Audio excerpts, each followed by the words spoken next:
Hey Facebook, welcome back. This is episode 2 of Cooking with Me. How you doing? My sister pointed out a couple of things like cut my hair and shave my beard because they look gross and I look like a hobo, but sorry bro, this is who I am. Today we are going to do a stuffed meatloaf. Yeah, stuffed meatloaf with cheddar cheese. Make your nice little dressing for the top of it, and then we're going to do some fried green beans with onions and blah blah blah. So why don't we just get into it? So you're going to want to preheat your oven to 375. You're going to want saltine crackers, which are $1 or $2 at Aldi's. You can get some ground beef at Aldi's or Target for $5-6. And we're going to use leftovers from yesterday's tostadas. White onions, maters, more cilantro, 1 egg, and then whatever type of cheese you like. And then you're going to also have your maters for the topping, and then your green beans for the fried green beans. So let me get a different camera angle. This is definitely not going to work. Alright guys, first things first. Open your ground beef. Boom. Alright. Take your garbage away, whatever. I like to crack the egg and used only the egg yolk as a binding agent for the meatloaf. Sorry you can't see it. So just the egg yolk. Toss that in there. Boom. Got to throw the eggshell away. Oh yeah, and cross-contamination. Screw you, Joe. I like to put salt, pepper, garlic salt, whatever you got. Garlic salt. Fresh ground pepper or whatever type of pepper you got. White pepper, it doesn't matter.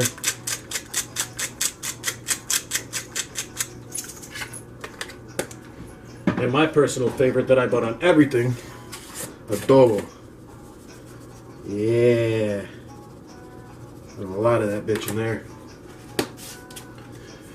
And since you're in your cabinet, I'm going to take some Pam spraying oil, spray it onto my pan so the meat doesn't stick to the bottom. Boom. You're going to want to take your cilantro, like I said, from yesterday, wash it first, ball it up, ball it up, ball it up, ball it up so it's easier for you to chop. Keep your fingers in, your thumb tight, halfway past your pointer finger, because if you keep your fingers out, you will lose them.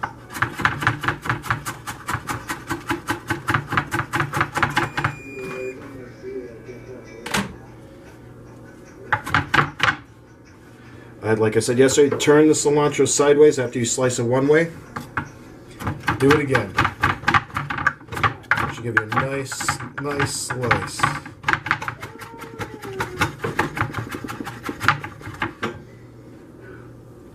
I put cilantro in almost everything I cook. Take your cilantro, boom, throw it into the meat. Just like meow.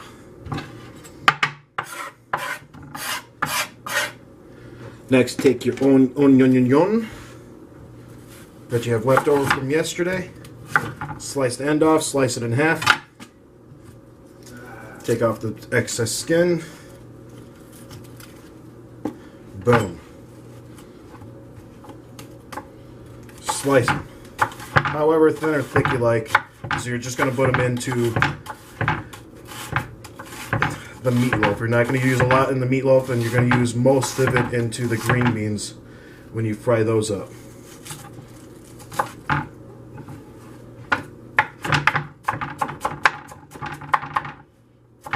Yeah.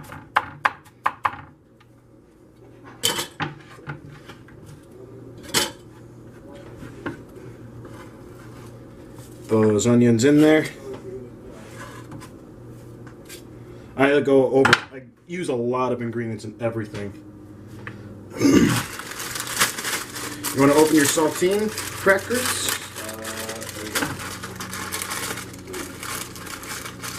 5 or 6 of them, depending how much ground beef you got. Take them and crush them up into the ground beef itself. I usually use croutons, but I don't have any this time. Sorry, you hear people talking in the background. That's my party chat open in the PlayStation. So, once you ground those up,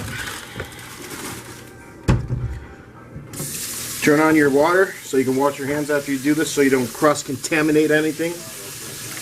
And then you mix. And I also like putting Worcestershire sauce in here, but I also don't have any of that. These are supposed to be quick, easy, cheap meals and whatever. Just mix it up, mix it up, mix it up. Get it all in there.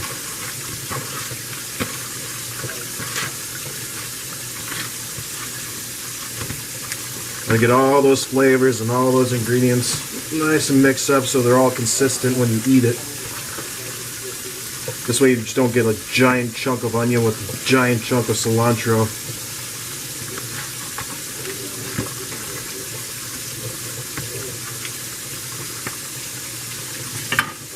Alright, so once you get it all mixed up, think you got it mixed up, take all the ground beef out, put it in a ball. Like you're making a giant meatball.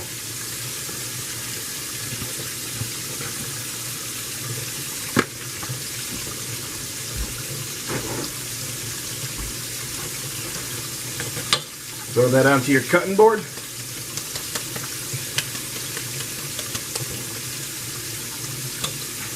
Boom. Flatten it out. Because you're going to want to make a little cavern, or whatever you want to call it, in the middle of the meat. So you can stick your cheese in the middle.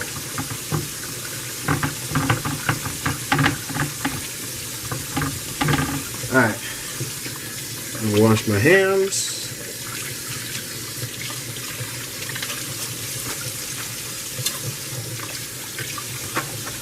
Take your knife, if you have a long enough knife, go underneath the ground beef to get it off the cutting board or whatever surface you got. Flip it over. Boom, now you got a nice flat surface. Now it's going to be a pain in the ass is opening up this damn cheese.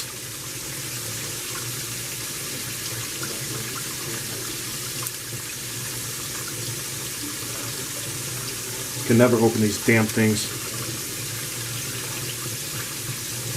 Come on. Come on, you piece of shite. Yeah, that's one.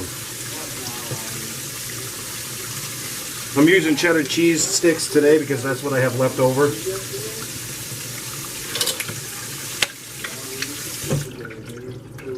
That's what I have left over in the fridge. You don't want to let anything go to waste. God damn it, now I can't get this one open. I don't know why they make these damn things so damn hard to open when they're for children.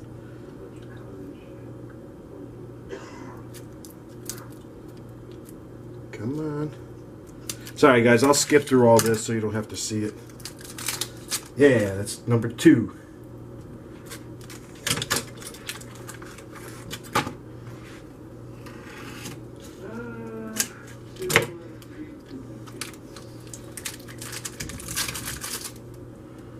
Number 3.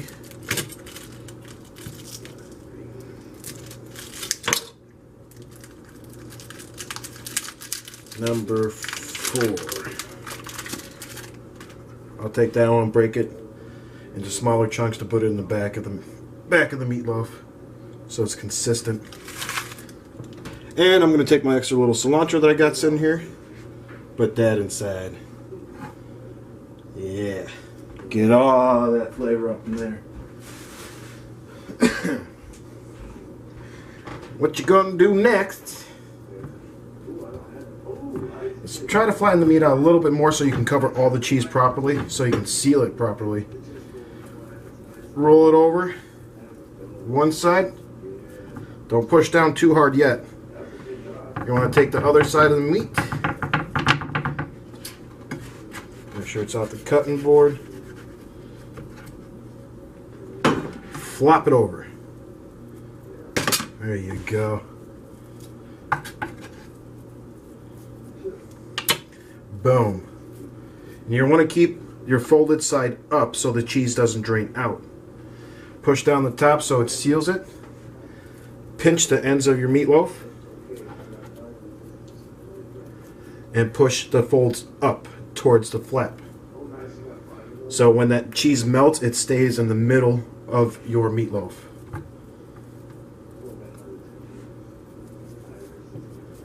And that looks good to me.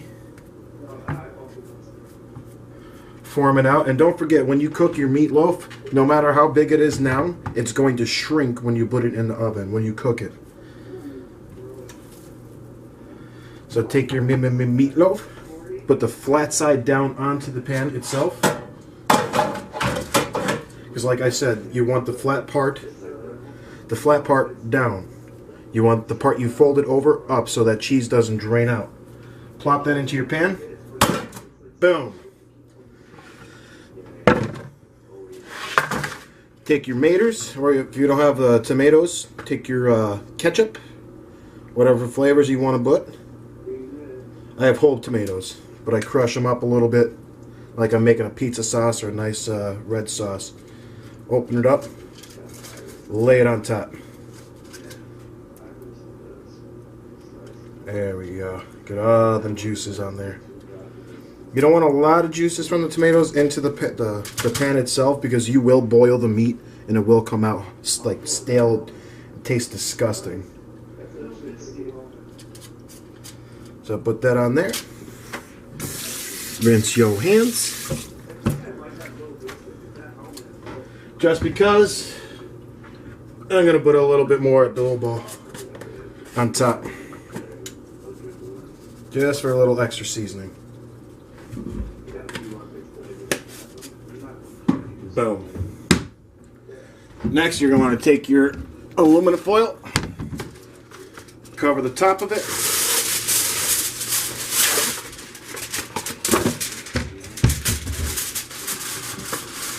and there you go. You're going to want to put it in the oven at 375, I don't know, 25, 30, 40 minutes, depending how much meat you got in there. I usually know when it's done by the smell. Pop that right in the middle. And you're done with that. Next thing's next. See, nothing on that side, Joe. It's all on the bottom. Let me rinse off my knife. Make sure you use soap and water so you don't cross-contaminate, because you can get sick if you're cooking with poultry or steak and you cut your raw vegetables with it. You can get very sick. So take your onions, do the same thing, slice it up however thick you want. Boom.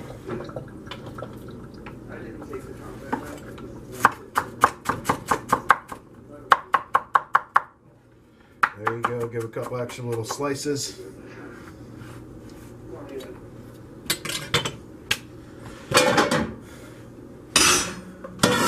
Turn on your oven, your stove top. Medium, high heat. You can either use olive oil, extra virgin olive oil, or Boother butter. Throw that into your pan.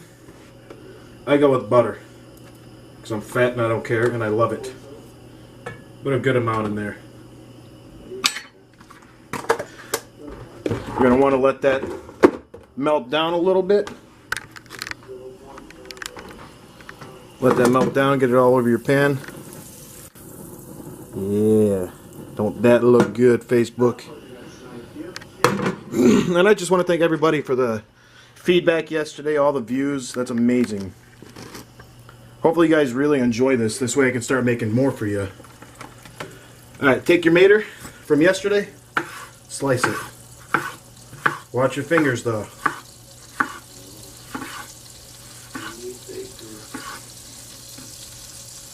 Take your maters, cut it in half like we did with the onions yesterday, and have at it.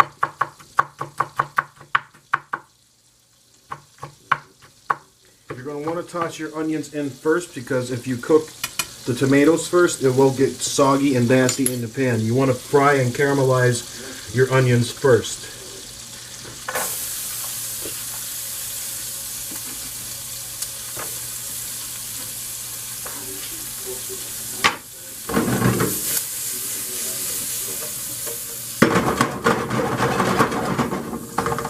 Again, like I put in everything, almost everything, put some adobo in there.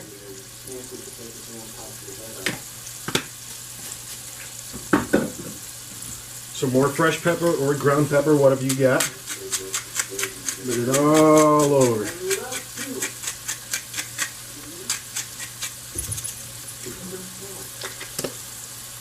And I put a little secret ingredient in mine. It's called Old Bay. It's for chick, fish, chick. See, I'm fucking it up. Chicken, fish, beef, whatever flavors you got. This gives it a Cajun taste. I don't know if you could see it back there, but that's it, the Old Bay. There you go, now you can see it. Ooh, that's smelling good. And you can tell when your onions are starting to caramelize, because they will shrink and get a little bit floppy. Finish cutting up my mater here.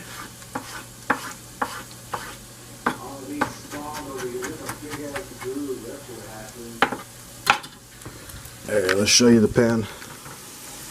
There you go. The only why it's discolored like that is because of the Old Bay. Yeah, get that steam on the camera. I wish you guys could smell this. Well, you will when you make it at home. How about that? Oop. Like I said, sorry about the shitty camera work. I still can't find my tripod. But here we go. Let's toss the maters in.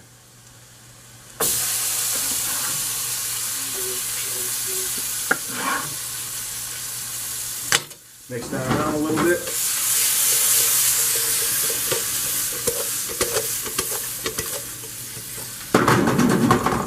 Let that reduce down, let it cook. With a little juice. And we will use the rest of this can of tomato sauce tomorrow with another meal I'll show you guys. I'm only going to put a couple of videos up for now to see what kind of feedback I get.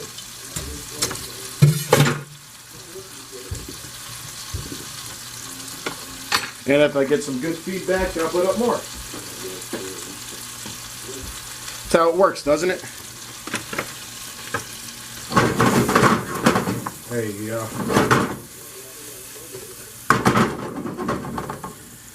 Now your pan is reduced down. Got your onions caramelized, you can tell by the light coloring on the sides and almost a see-through look to them. And you see your tomatoes, they cook pretty quickly, but they leave an excess juice in the rest of the pan, like that. But it's okay. Once you put your green beans in, boom. Mix those bastards around.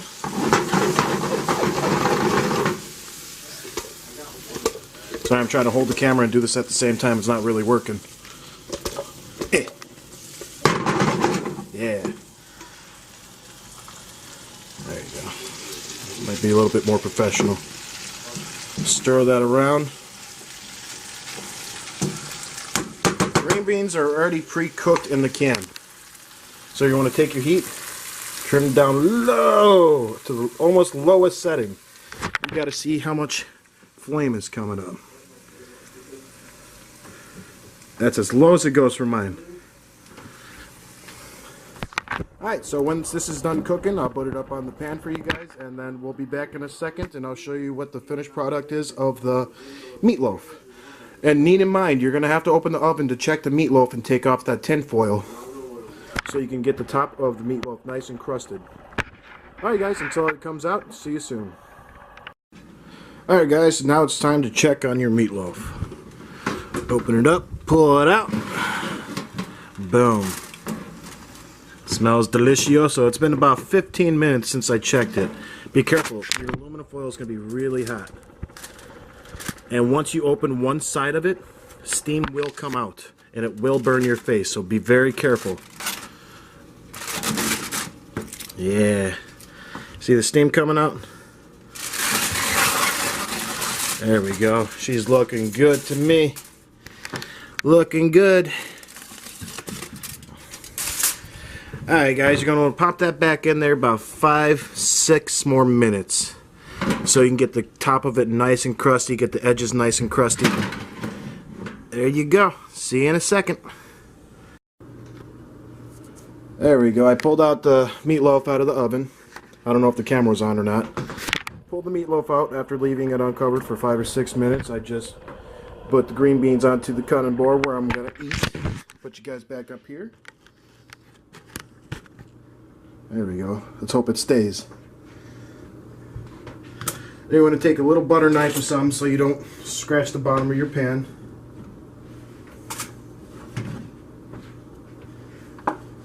You want to cut little slices of the meatloaf. Yeah. Just like that. Ooh, she's looking good.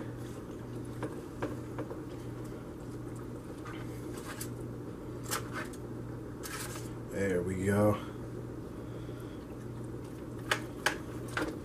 Show you guys it 1 second. There we go. Got into the little slices.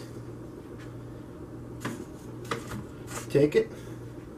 Plate it. Just like that. There you go. If you want, you can get a little juices on it. I like extra juices on mine, so I put it on there.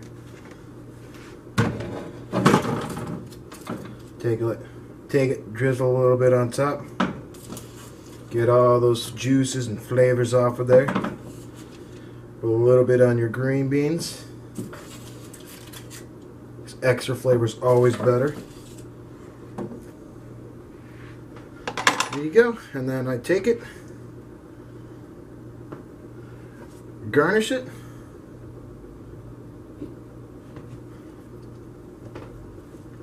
And there you go, guys. That's episode 2 of Cooking with Me. Stuffed meatloaf. Get you guys a nice good view of that. And it looks like a mess now, but it tastes delicious once you start eating it. Alright guys, thank you again very much for the support, and I appreciate it.